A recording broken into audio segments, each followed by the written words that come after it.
Hey everybody. Okay, so with this video, we'll be doing the foundational soft tissue work.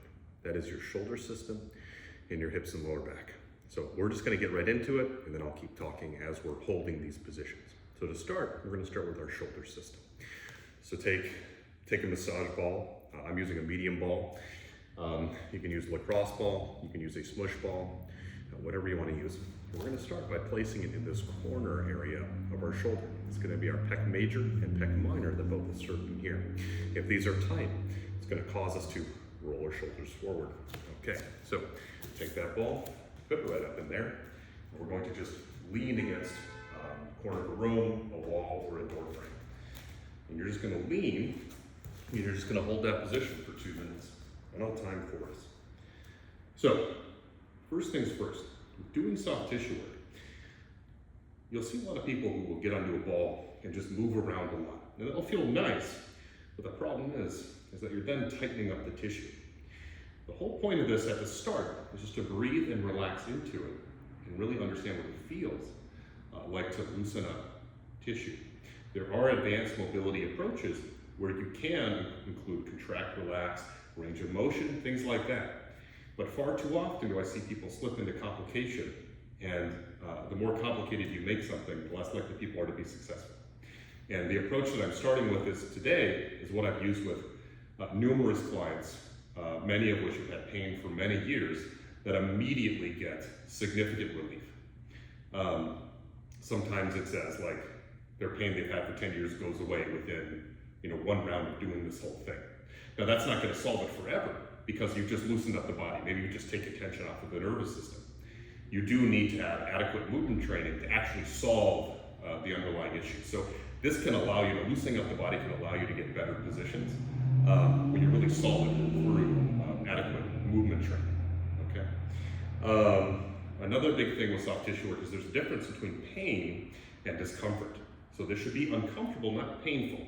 So if you get numbness, tingling, electrical shock sensation, heat down your arm, or anything that feels sketchy, you should stop and try to reach out to me, and we'll discuss. Okay, this shouldn't be in any areas of your body that is concerning.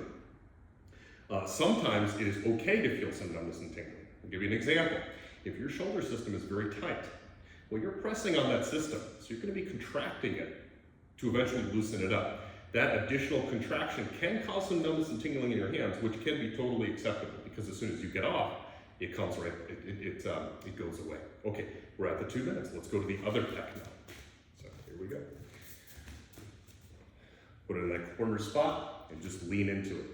Now, I'm giving you one way to do it. You can certainly do this on the ground. You can put the ball, put your arm behind your back, however, you can do it on the ground. I'm starting with standing because I find it to be a bit easier. Also, you can kind of push through your legs and leverage additional force in there, okay? Well, let's talk about this. Why are we taking care of the systems? Far too often in healthcare do I see that folks focus on symptoms and not the underlying issues. So a great example is I've had numerous clients who have had elbow issues or wrist issues for years. They've gone to classic physical therapy, for their elbow, they're swinging a hammer around, nothing gets better. And that's because the shoulder wasn't addressed. The actual issue is the foundation. I've never seen somebody, unless you've had a direct impact injury, like something on your wrist or elbow, that is just the wrist or the elbow. The foundational system is always involved. And if we just go right to the elbow, and now we can loosen up tension around the elbow to make it feel better and get some improvement, but if you're not taking care of the foundation, it's like a bathtub filling up with water, and instead of turning off the faucet, you're just throwing the water out of the tub. And that doesn't lead to a true solution. So watch out for that. And that's the same thing for the hips and lower back. I've seen people with plantar fasciitis who've had it for years. And the current methodology to solve plantar fasciitis is just to look at the calves. But really, if you're tight in your hips and lower back, everything is connected. It's like one giant rope. So if I hold a rope and give it to somebody, they're really far away from me, but I tug on it, they're gonna feel it. And that's the same thing with like plantar fasciitis, where I've had people who put do ball work around their hips and like, oh my God, I feel it in my feet. And that makes perfect sense. And again, you need a foundational approach to solve these issues. All right, that's 2 minutes. The next spot we're gonna go to is on the side of our neck. So not in the front, that's where our vasculature is, right in here. We're gonna go to our upper trap on the side of our neck. Get very close to the neck to make sure we get what are called our scalenes too. Those insert kind of up into our jaw, okay? So we're gonna put the ball right there. And then what you're gonna do, go back to your position. You're just going to lean over and press into it.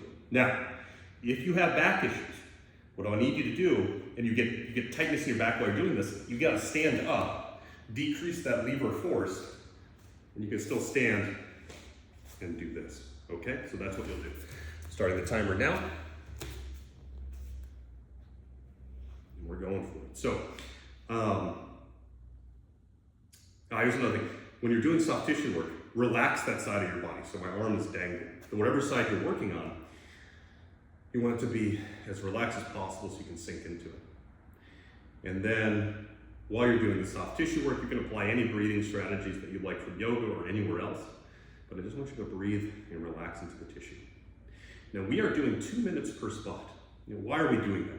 That's been shown to be an effective amount so you can really experience the changes in your tissue. Does everyone need 2 minutes? No. Do some people maybe need more or want more? Yes, that's okay. You can go up to maybe 5 minutes per spot, but I wouldn't start that way. And certainly if you're working on an area, and if it doesn't feel like it's loosening up at all, well, it could actually not have anything to do with that area. That could just be where the symptom is, but the tension is coming from other aspects of the system. So you can move on and circle back. So I've seen that a lot too, where you'll have the pain in one area, but it's really from somewhere else. Or I mean, it's never one other area. It's going to be, the system will be involved. And that's important to discuss too. So how does our body absorb force? Well, it's across the entire system. It's never into individual muscles. And again, what I see is folks will fixate on individual muscles or just where the pain is. And that's not really going to solve it, because just strengthening those individual muscles does not respect the whole system. So we have to do, and it actually makes it more efficient, because we can just start with human movement training, pushing, pulling, overhead press, pull down, things like that, as opposed to getting to minute exercises that you typically see in physical therapy to solve something. It's not that they won't work, it's just when you're working with folks who have very busy lives, or regardless of how busy your life is, I want you to have more time to do whatever it is you want to do. And I would not start most of the time with a very minute, reductive plan, a very simple exercise. All right, let's go to the other side. Now that being said, I would say if you have surgery, absolutely you're gonna start with minute exercise, just slowly get movement in there. All right, so same side of the neck, lean, and I got the timer going. Okay. Let's see here. So people that I've worked with, so people who have jaw issues or tension headaches, this area will undoubtedly be tight. And I have colleagues who work in primary care, and unfortunately the only thing that they have in the room to offer somebody is maybe medication or something. And again, that's not going to fundamentally kind of solve the issue. You just have to take the tension out. You can feel a lot better. So people with grinding their teeth at night, which can be for a variety of reasons, but one of them can be tension related or tension headaches, doing this soft tissue work is immediately beneficial. Okay, so we got the timer going.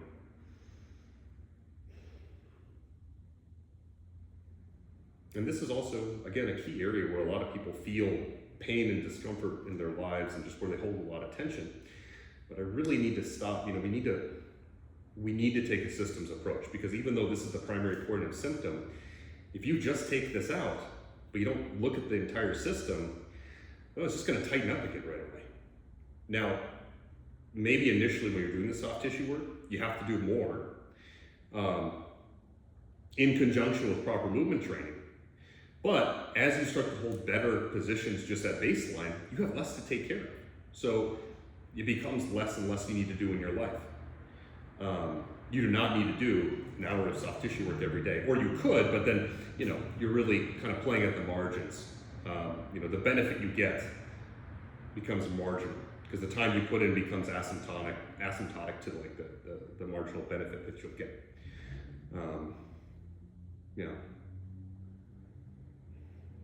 Almost there. So we'll move on to the next spot soon.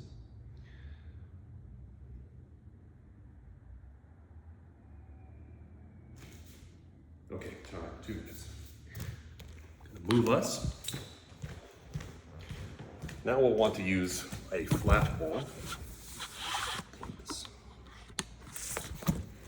Okay, so the next spot we're going to do is kind of the origin of our levator scapula, or upper trap and back.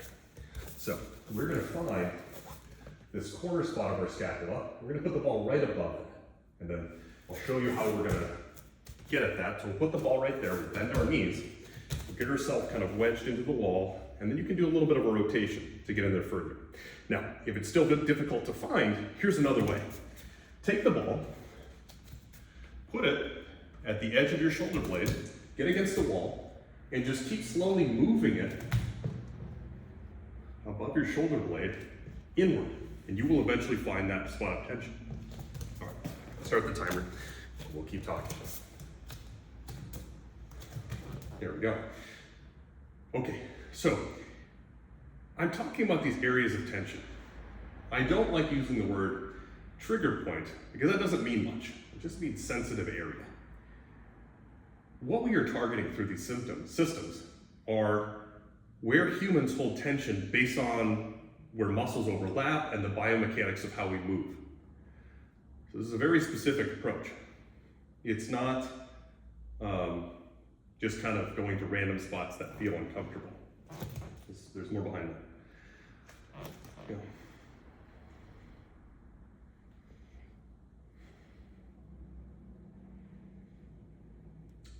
So also, who should maybe not start with doing soft tissue work? So if you have a lot of spinal issues, or if you just have a hot, fresh injury, I would not have you start with soft tissue work. I would let your body have some inherent stiffness to protect itself until you can be sure that it's okay to do some loosening up. Something common is somebody will herniate a disc in their spine and then they'll go see a masseuse. They'll get work done and then they can't get up from the table. Your body needs some inherent stiffness to protect yourself and allow you to function. I'll give you another example. If you're somebody who has something called a spondyloliphesis, where your vertebrae, they're supposed to be stacked, but instead of being stacked, one is shifted outward from the other, that is another person type that I would not want to do soft tissue work right away. We'd actually want to build strengthening and stability first, then we can introduce the soft tissue. Because if you just do soft tissue work, your body will immediately seize up to try to protect itself. So there are instances in which you don't want to do the soft tissue work first. We're almost at the time. We're going to stay on this side and do the second spot, and then we'll switch sides. So the second spot is between your scapula and spine. So what does that look like? So if the ball on me was right here, I'm now just going to take it around this corner, and anything I find next, that's where you'll be. So anywhere around the corner you find next, that's where you'll be. So I'm going to start back at my upper trap spot, then I'm going to go around my spine and scapula, come down a little bit, and as soon as you find the next thing, there you go, starting the timer. What I don't want is if you have to go further down, I don't want you to keep going down and then get on your tiptoes. That does not allow you to leverage good force. So what I want you to do is slowly go around, and let's say you need to go lower. So you have to kind of like wiggle your way off the wall to get it down. So right now the ball is kind of in my rhomboid minor and rhomboid major. One thing you can add to this if you want is you can do a little bit of a stretch, kind of open it up a little bit more and apply more pressure. But we'll hang out here for 2 minutes. And we're just breathing and relaxing. So something I'll see with folks having a lot of tension here. You can have people that I've had numerous folks with numbness and tingling in their hands, like while you're sleeping. They wake up 4 or 5 times and shake their arms out. And if you have compression, tissue tension around the spine, it's going to compress nerves that where those nerves go into your hands. So the second you loosen it up, you might have an immediate relief of the symptoms. Now again, how do you actually solve it? You can loosen it up, which will take out the symptoms, but you need to have adequate movement training. And again, that just starts with human movement. Rarely do I need to start with kind of minute micro movement. And and then I'll also say this, at the highest level, somebody who doesn't have pain, if they're holding tension right here, let's say they're doing a grappling sport, their grip will be diminished because simply if you're compressing your nervous system, you're gonna have less firing to your hands. You're gonna have a decreased grip. So for me, a lot of this work it's not about rehab. It's not about trying to get you back to some perceived baseline, where I would argue, was that perceived baseline even adequate in the first place if it led you to have an issue? Very much, this is tied to performance as well. We're gonna switch to the upper back on the other side. So, right above that inner scapula up there, we get onto the wall, wedge ourselves and start the timer. So, the first thing I want to dispel for people is that if you have pain and you start taking care of the pain, that will absolutely improve your performance. It's all tied together. I do not like this idea of prehab, because the same things you should be doing for quote unquote prehab should improve your performance as well. And again, that makes things more efficient, and then you're more likely to be successful in the ways that you want to be successful. So I'll give you an example. If you have an very high level athlete, but this is their profession, just their sport, would you do, like, let's say they have a neck issue, a knee issue, and an ankle issue, would you give them a 45-minute physical therapy routine for each one? Unlikely, no, you shouldn't, because you can take care of a lot of those issues at the exact same time. You loosen up the body and you use foundational movement training. And then if there's still lingering issues, sure, you can do a little bit extra, but this person also has to train their sport, do strength training. It just becomes very untenable to do all of these things that are demanded of somebody. And that's why I wouldn't start with a segmented out approach. And also I could say professional athlete, but you could also just say like somebody who's working a full-time job, has 3 kids at home, and so it makes more sense to take kind of a simplistic foundational approach. Another 30 seconds.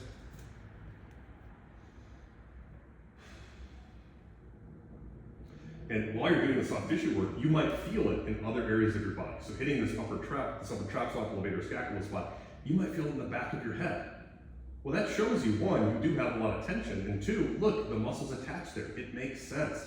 It's not kind of referred pain. I don't like that either. Sometimes you can legitimately have referred pain, but I think it's overused. When you press on one area and you feel it somewhere else, they could be connected. All right, so we're gonna go between our spine and our scapula. So I'm going down. Look, I need to bring it down just a little bit further, so I'm gonna wiggle away. All right, I've got the time going, so 2 minutes. And once you feel like you've gotten a good understanding of what it feels like to loosen up your tissue, you do not need to spend 2 minutes per spot.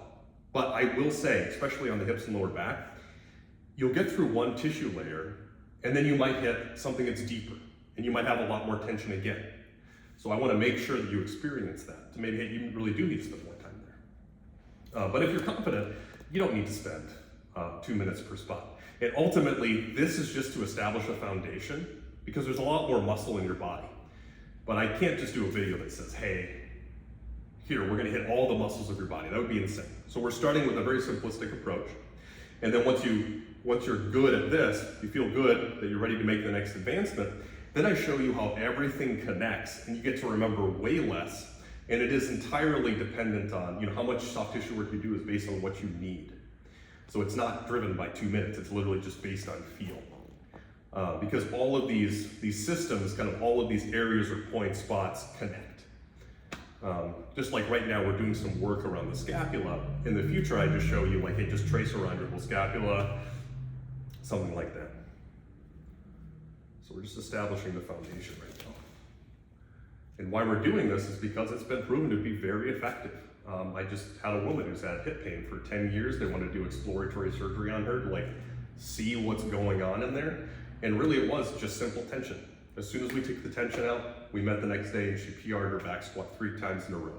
That is not always how it is for people. But I have had instances like that where just as soon as you take out the tension, your body can breathe again and the pain that you've had for so long goes away. I've seen that a lot with sciatica also, where as soon as you take tension out of the system, there's no more compression of the nerve, you feel better. And time, okay. The rest of the work will all be on the ground. So we're gonna keep going with the upper body. We're gonna take an arm, put it behind our head, find the tip of our scapula, put the ball right underneath the tip of our scapula, like this. There we go. Here you go. Go right there. And you can have your hands, you can have your arms up like this behind your head supporting you. I do not want you to strain your neck while you're doing this. Use a pillow, use your hand for support. Do not just dangle around, especially if you have a lot of neck tension. This could lock you up again, so don't do that. You can also lay with your arm outstretched overhead and then lay down. This will provide you the most, the highest intensity. That's the other thing I should say too. The soft tissue work that you do initially, what causes you to feel discomfort, as your body positions change and your tissues improve, you're gonna be less likely to, the original stuff you're doing is not gonna be as, maybe even cause any discomfort. So there are ways to make all of this more uncomfortable, but a strong principle of mine is agency, and I want people to kind of work to make their own decisions there. I can certainly tell people how to make things worse, but use your own, play with body positioning. You can use different types of balls, or you can use something called a jackknobber that looks like a little triangle that you can stick onto spots, and it's very uncomfortable. Yeah. So right now we're going after the lats. You certainly can get at your lats while laying on your back, but for simplicity's sake, I just have us getting it on the sides. And right underneath the tip of the scapula is where there is a lot of tension.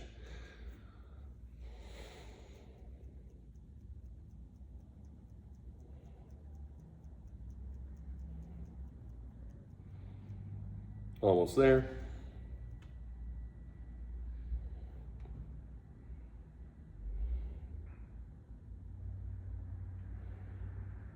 All right, so moving on, we're gonna stay on the side.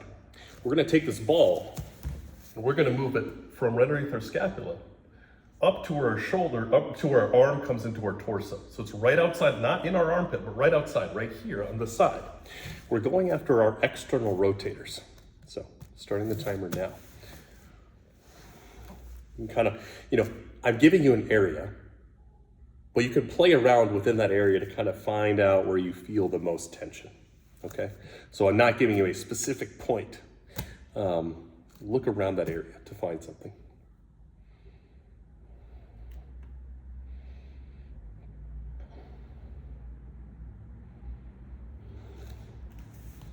And something that I've seen is folks who have elbow issues. Right here, if the ball is in here, they can feel it in their elbow. Why? It's because one of the triceps inserts right up in here. And that, again, that'll immediately show you, hey, this is related to the elbow. And really it is. This is the foundation. If something's off here, you can feel any sorts of symptoms below that.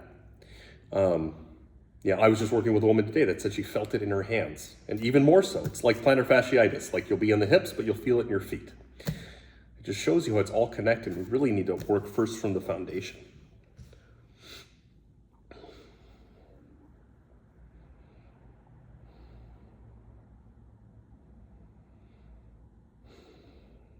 Doing soft tissue work will downregulate your body, engage your parasympathetic nervous system. For folks who have pain that wakes them up for sleep or have difficulty sleeping, doing this before bed is phenomenal. Giving yourself a nice massage, engage your parasympathetic nervous system, will lower your heart rate and get you feeling nice and sleepy. I should also say, you don't want to do a lot of soft tissue work right before you work out, deep soft tissue work like this, unless you're going to do a significant amount of activation, because, again, this can be rather down-regulating.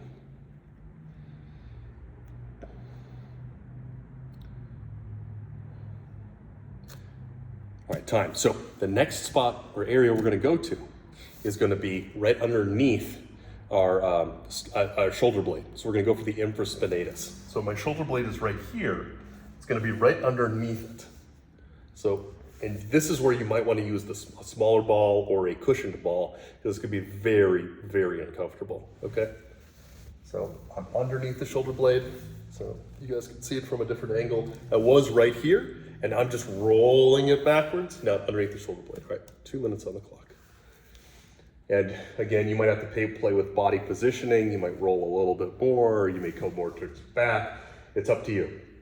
And then also I want to say again, I do have my head suspended because I know this isn't going to lock me up or anything. But if you are in any way concerned, please, get something for your head. Get pillows. Get whatever. Yeah. We are loosening up the body. So if you do have a lot of sensitivity around the neck or a lot of tension, you could be more at risk for your body seizing up or your neck seizing up. And why your body does that is because if it can't handle the load, it's going to kind of seize up to protect you.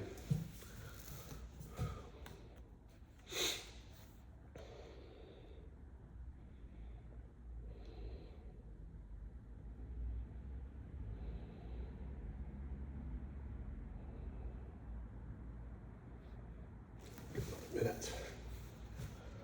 And I'll be going for 2 minutes on each of these spots.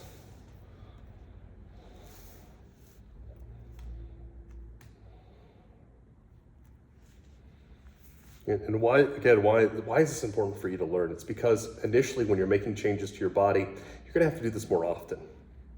And it's gonna take a lot more time and money to keep getting massages. Because once you do this work, maybe it'll loosen you up for 1 to 2 days, but then your body's gonna wanna revert back to that tension that it's used to. And yes, just over time by just doing this, you will slowly loosen up your body, but it's much more effective to couple this with just a simple movement practice.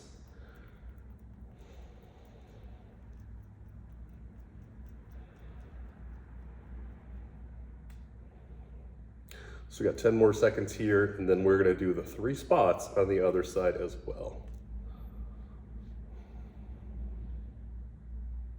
Okay, there's the 2 minutes. So we are going to put that ball underneath the tip of our scapula, and we're gonna lay on it. So right there, starting the timer. So, something that also I see with tight lats. So talking about how the whole body is connected, right? The shoulder system communicates with the wrist. When people do front squats, they will feel it in their wrist and they will think that it's their wrist mobility that's the issue. It is absolutely not, or if it is marginal compared to what's happening in the system. If your lats are tight, if your pecs are tight, if your subscapularis inside your armpit is tight, that's gonna fight you trying to get your elbows up. That is more to do with your difficulty with the position than your wrist. You are simply just feeling it in the wrist because that's where your tissues end, right next to your hand. And I see this all the time.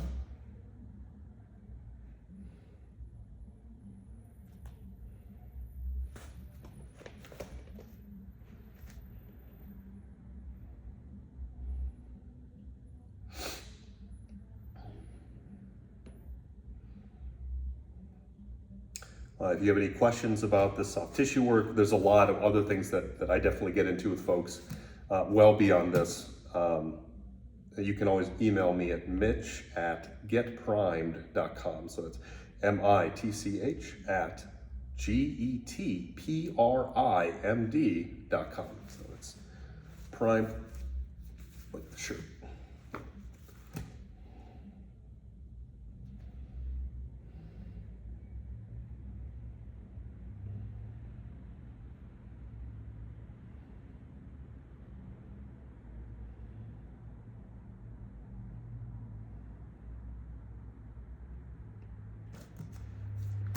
Almost there, and then we'll be bringing this up to our external rotators.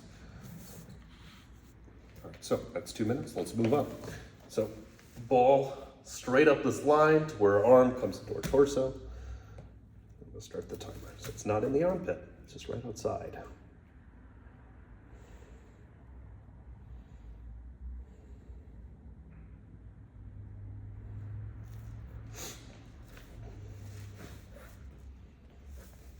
Oh, another thing too, you'll see this in many different industries, but this idea of complicate to profit. You'll see a lot of people trying to sell very specific devices for certain muscles of your body. I guess I won't name them, but you'll see them. They're like, oh, this is for this muscle. This muscle is what's causing your issue. And the problem is like, if you're traveling around the world, I work with people who travel all the time. They can't bring that with them. And that's why the simpler, the better. That's why just a simple lacrosse ball can really do wonders for you. And you can certainly buy those things. But again, the more complicated you make whatever you're doing, the less likely you are to be truly successful.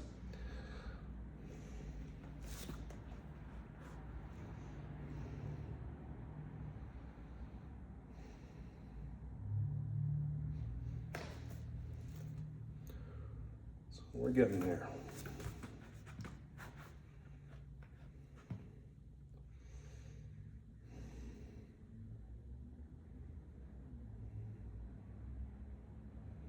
Thirty more seconds.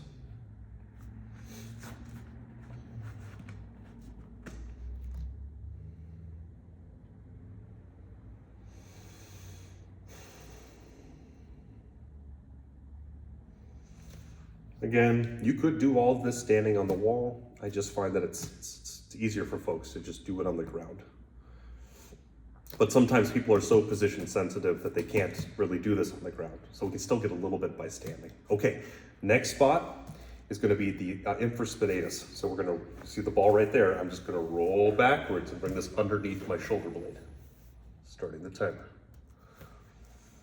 And while you're doing this, start looking for patterns. You may notice, hey, one side's tighter than the other.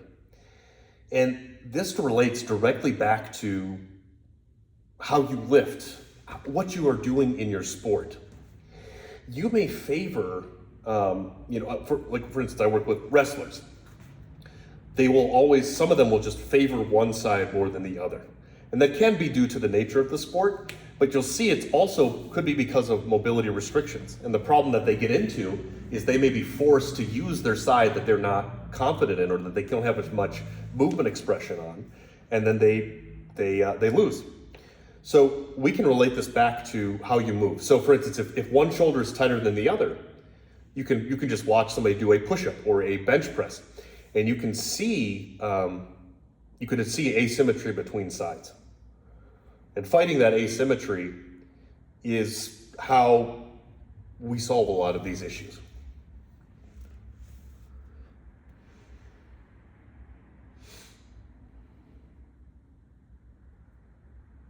And that's why, when people are trying to learn techniques in sport, what I will see is, coaches will tell their athletes, hey, do this thing.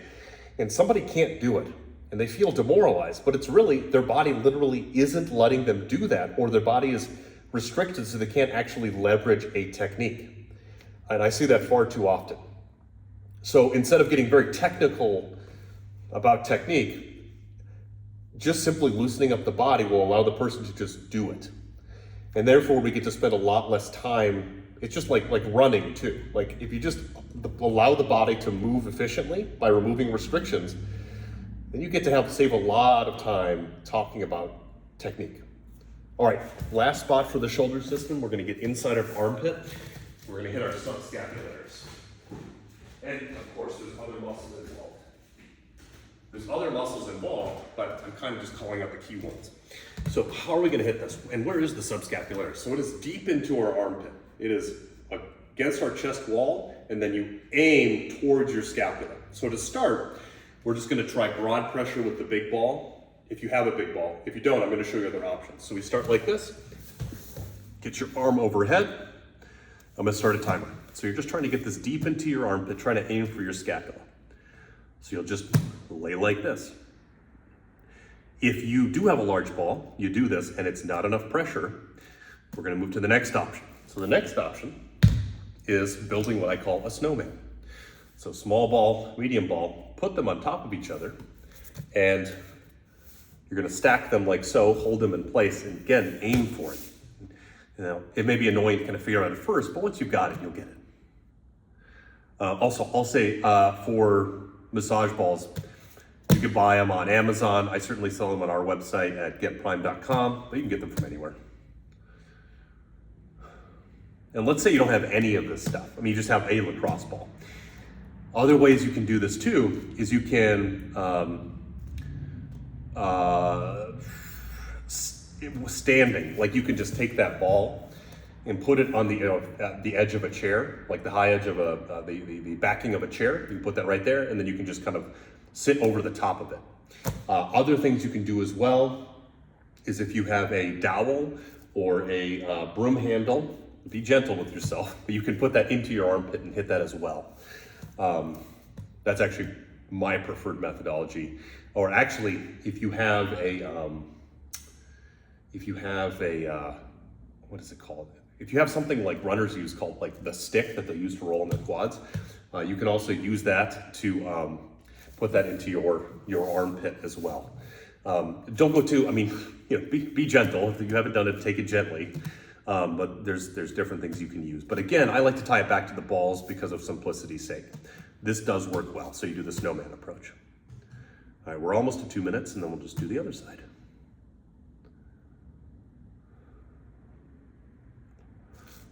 Okay, and other side. So I'm just gonna do the snowman again. And here we go, starting the timer. So something that's very interesting. Here's an example that I see a lot of how people are trying to solve their pain. Let's say you have pain in this back area, right back here. So I'm gonna assume you're gonna hold this position while I explain this. Let's say you have pain right here, between your rhomboid and, between your spine and scapula. Well, folks will take a ball and they'll hit it, they'll roll up and down. But when they're done, they'll still have pain there. Well, your subscapularis attaches to the edge of your scapula, and if it's tight, it's going to keep tugging on that area. So that is something that's overlooked. And again, we can get into this granular detail, but a systems approach, just looking at all these key areas, if only briefly, is very important, because if any of them are tight, it's going to cause a lockdown of the system. And it does make sense. You have pain somewhere, you're going to go right there. But again, it's just like, it's like a bathtub filling up with water and you're throwing the water out as opposed to shutting off the faucet. It is only going to be more momentary. I should talk about the difference between this and stretching. So stretching is very inefficient. You are stretching the areas of the muscle where you're already flexible. This is a lot more efficient because it breaks up all the tight tissue right away. That is not to say that, yoga is phenomenal. If you have a stretching practice that is great for you, that is great. But, what I think about is when your time is limited and you need to be efficient to achieve your goals, that's when we really need to talk about what is true efficiency. And I am relentless about efficiency because I work with folks in nutrition, hydration, sleep, mobility, movement and strength, health span, etc. And when you're trying to do all these things simultaneously, you need to be efficient so that you can be successful in all these areas. All right, there you go. That's the 2 minutes. Okay, so that is the shoulder system. I should have said this in the beginning. If you have pain, like when you're moving your arms or in different positions, try that position at the start. I was just working with a woman who would do this, and then she would feel pain in the back of her shoulder. And then do the soft tissue work for your shoulder, put yourself back into that position, and you should see a difference. And that's what happened to her. All right, so the next thing we're gonna do are our hips and lower back. Something I'm gonna say very briefly is we're gonna check hip alignment. So how do we do that? We point our feet forward, we squeeze our butt, and then we find these points on our hips. And I'm hoping you can see it in the video, but my right thumb is higher than my other side. And that's because I have a minor scoliosis in my upper back, and it corrects by raising this hip. What you will notice is when people have this issue, that they will walk with one foot turned out more than the other. So what happens when I do that is my thumbs will level out. But this turning outwards will cause chronic issues. Also, when you have this hip alignment issue, it'll cause your body to do this counterposing rotation. So if I'm living life like this, my upper body will then want to rotate forward to correct.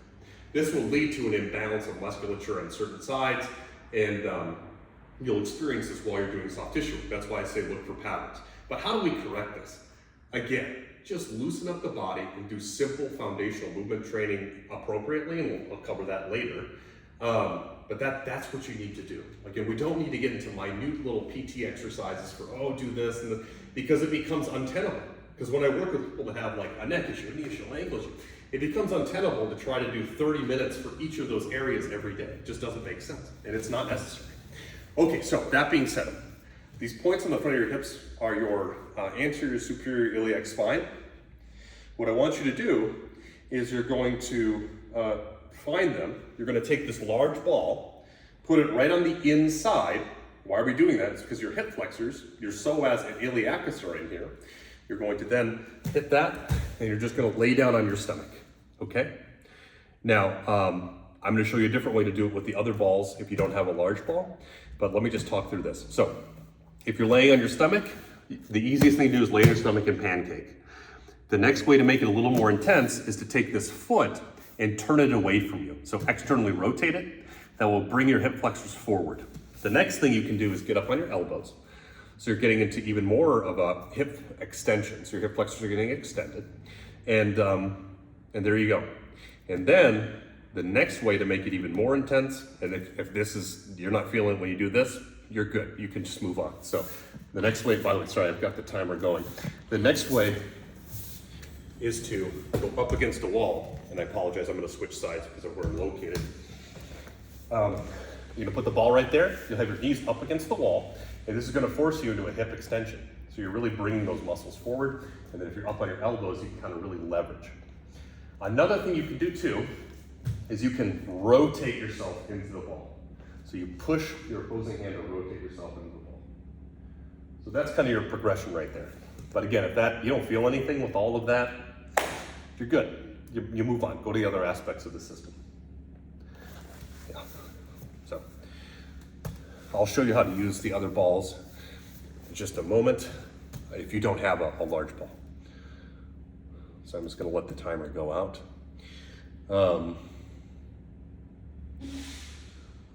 Let's see here. I'll get myself set up.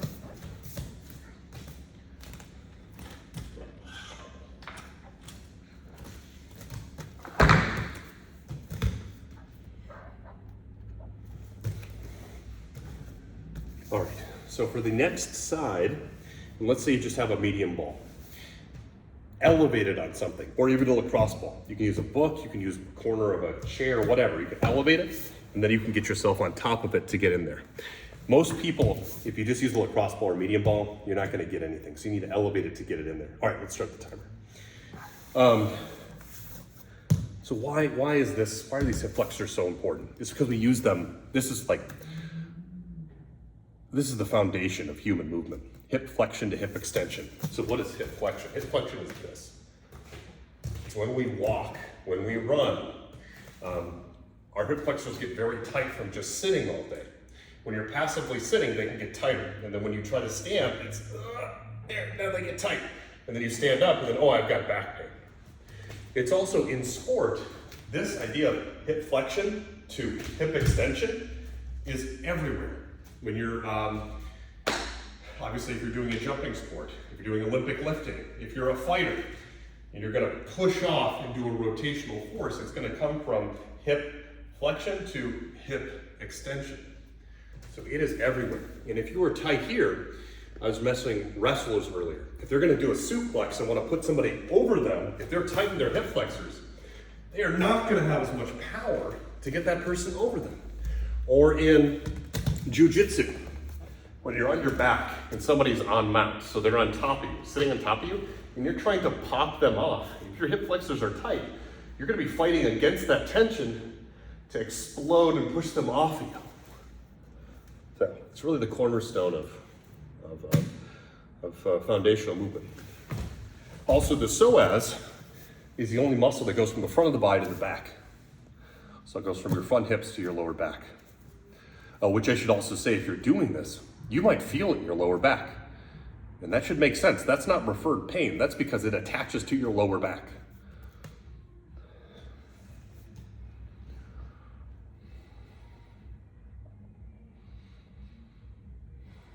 Almost 2 minutes.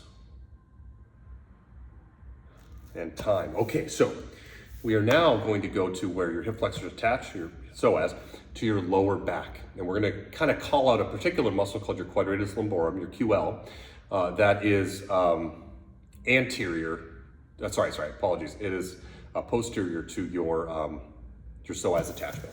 So here's how we find it. We're gonna build a box. You're gonna start with your spine. You're gonna find your spine and find your rib cage. You're gonna put the ball in this corner spot where they meet, okay? And then what you're gonna do is you're gonna lay down on your back and have your feet up like this. You may feel it just like this, but to prove to yourself you're in the right spot, take your knee and bring it slowly down to the side, and you should feel this intensify, okay? And why is it? When you bring this down, you are contracting your QL. Okay, let's start the timer. Yeah. And why? Why are we at this spot? Why are we right where our spine and rib cage come together? Well, going back to human biomechanics, there's no lumbar rib cage. This is the first point where there's opportunity for rotation and movement. It is going to hold a lot of tension. Also, a number of muscles like your iliocostalis, one of the iliocostali, comes down and attaches right to this area as well. So there's many reasons why this in particular will be tight. Now, you can obviously go the full length of the QL. You can walk it down to where it attaches to your glutes. But this is where I want to start because it's going to be a high area of tension. When you're in this position on your back, you may feel it in your glutes. And why is it? It makes sense. It's not referred pain. It's because your QL comes down and basically attaches right above your glute med. So again, it makes sense. And this represents the system. We're going to go from the hip flexors to your QL to your glute med, and then the last one we'll do is your internal rotators. And that's the good foundation to kind of start on. Let's say you want to make this worse. So if you don't feel anything from this, and again, you can rotate your body, do whatever. You can take your knee, hold it, and use your own body weight over the ball like this. If you still don't feel it, you're good. Move on. You've done enough. Okay?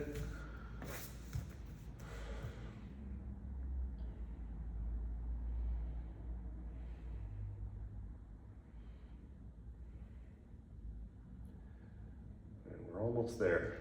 Let's see, we're at 15 seconds.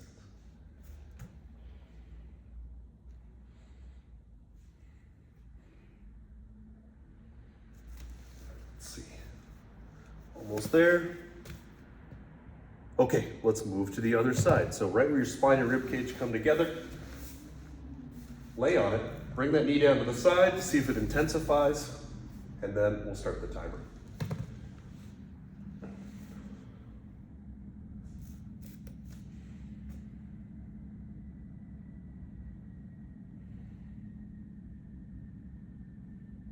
So I'll speak back to something I mentioned earlier. If you're somebody that has significant spinal pathology and you have a lot of weakness in general, or if you have spondylolisthesis where your vertebrae aren't stacked, they're shifted, you're not going to want to start with the soft tissue work because your body's trying to protect you and have some inherent stability. And if you do a lot of soft tissue work, it could remove that and you could just lock up and spasm right away. So you start by doing stability exercises. Preferably, stability exercises for me are, we're gonna do a squat, we're gonna do a lunge, things like that. We're gonna do things in the kind of Y-axis that don't put a lot of strain on your lower back. Possibly, we start with something like the McGill Big 3-2 to build that kind of 360-degree core activation, which is very useful. Ultimately, I prefer people to work their core through like good movement, foundational movement, because it's just more efficient. And frankly, like squatting 400 pounds on your back is going to do a lot for your core as compared to maybe just doing a simple plank. But that's an example of where you could start with stability training as opposed to doing the soft tissue. And once you have a good foundation, then you can include the soft tissue work in there. But you really want to have that solid foundation first. Get another 25 seconds.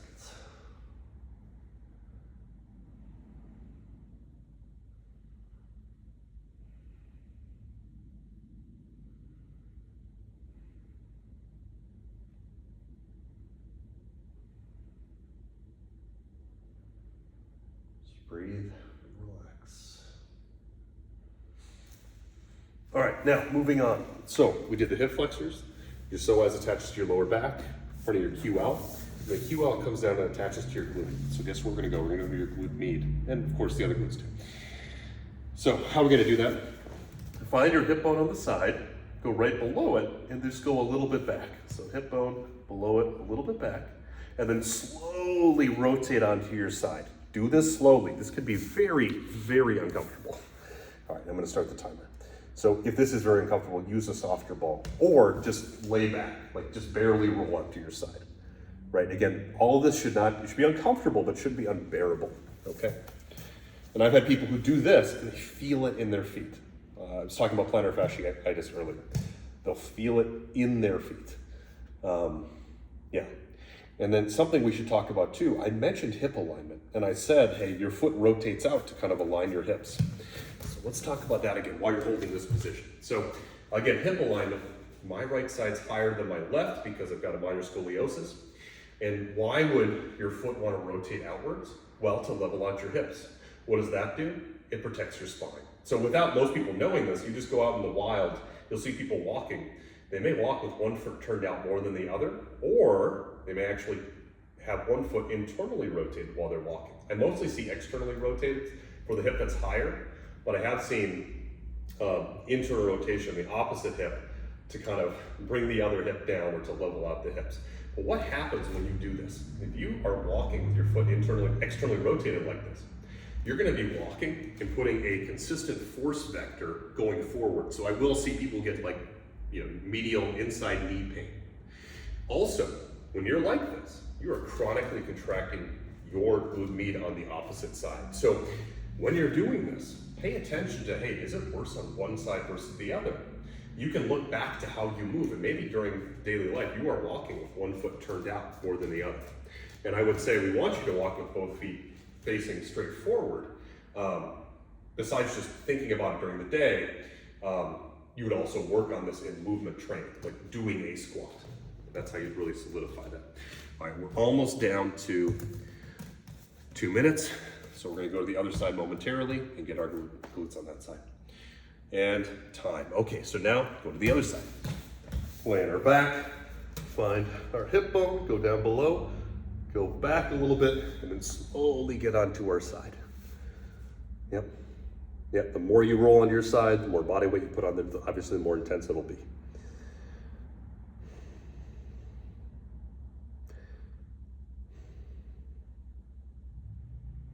So I'll have people do this and they feel it elsewhere in their hips, like in their groin area. And again, everything is attached. So that's why we have to take care of the system, because everything is attached. So it becomes a lot more simplistic to solve issues. We're just like, okay, you've got a lower body thing. Well, let's look at the system. Let's at least go through the areas just to make sure there's nothing hanging out there, as opposed to just kind of looking at specific musculature that could be involved.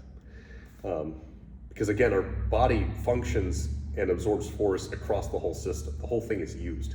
So that's where I like to start with solving an issue. It's like, hey, let's work from a system level, and then if we need to get more granular, we absolutely can, but it is actually quite rare that we have to get very granular. Most of the granularity comes from if somebody has a red hot injury or is coming out of surgery, we really need to do anything we can to kind of get movement back into the system. So we will do more minute granular exercises that are maybe more single musculature focused. But that is certainly not where most people need to start. Like if you're a high level athlete and you have a little bit of knee pain, the approach should not be, hey, let's start doing tibialis raises. No, let's take a look at how this athlete's moving in a basic squat. Let's just do some simple mobility.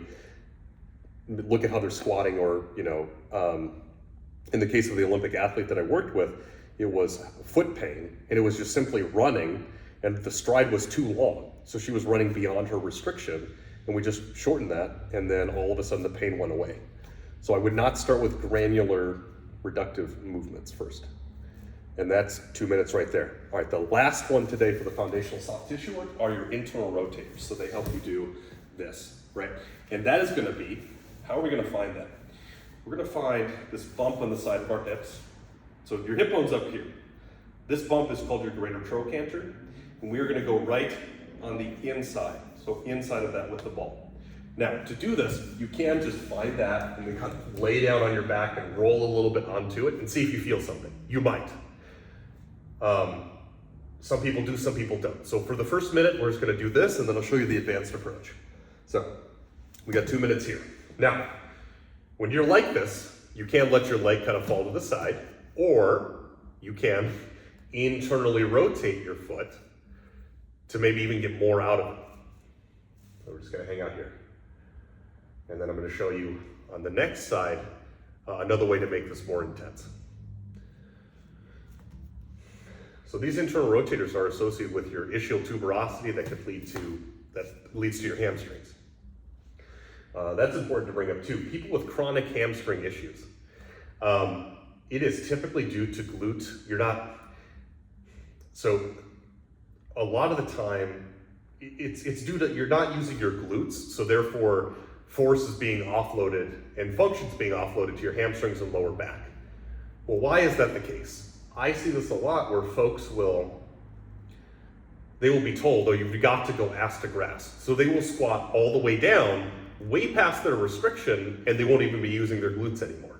It is important to strive for ass to grass, but you should always be respecting your restrictions, otherwise you're never going to really overcome them. So when you go past where you can squat, you'll be loading your lower back and hamstrings. So respecting your restrictions, you should be able to kind of solve that over time. Also, if you have a chronic tension that's present, that's great because it means that there's gonna be a solution most of the time. That there's something you can do to like really solve it. So with the hamstrings, I am first looking at like, how are you just doing with basic movement? Are you blowing past your restrictions? And if you're doing that, well, you're not really ever going to improve. And I've seen that a lot with folks who'll be working out for years. They won't really increase their squat, like how much they can do. They're kind of always getting injured. They're always watching it. So that is one thing to look for. And we're almost there. And that's 2 minutes. So we're gonna go to the other side. So greater trochanter, right on the inside of that. And here's the second approach, is you can use a wall. So put your feet up on the wall, greater trochanter, put it right on the inside there. And I'm gonna have to kind of shift my weight to the side to get in there. And then what I'm gonna do is I'm going to internally rotate my foot. So I'm gonna start a timer and I'll show you a better picture of that. I'm taking the ball's in position, I'm rolling to the side to put more pressure on there, and then I'm internally rotating my foot. So I'm kind of using this musculature that I'm smashing at the same time. And I'm just hanging out. And when you do this, right now, I feel it going into my ischial tuberosity, which is that bump, one of your sits bones, right there, kind of in the low glute, high hamstring area, right in there. And we're just hanging out.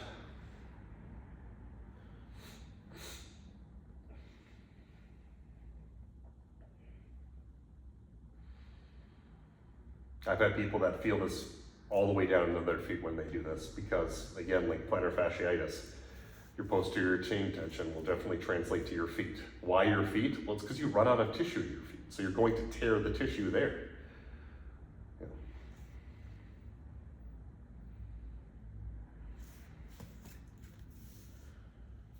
All right, we got another, a little bit longer. And then this is the last one for today. So we're covering 13 areas that comprise your shoulder system and your hips and lower back. Again, there are even more muscles of your body, but these are key areas to work on, to really effectively work on anything you're experiencing. If you have an issue with your knee, your ankle, whatever, start with the foundation. If your foundation is off, you're gonna think that it's your ankle mobility that's holding you back. I'm not saying the ankle isn't involved, but majority of the time, that's marginal compared to your hips. If you were off with your foundation, yeah, you're gonna feel your ankles, for sure, because you're running out of tissue there. It's all connected. So start with that. And then the next video that I'll do, I'll talk about how you connect all of the spots. So you can do, so you get to remember less and actually get more on how to connect the spots. All right, and that's time. All right. Great, so that's your foundational soft tissue work. Email me if you have any questions, mitch@getprime.com. Thank you.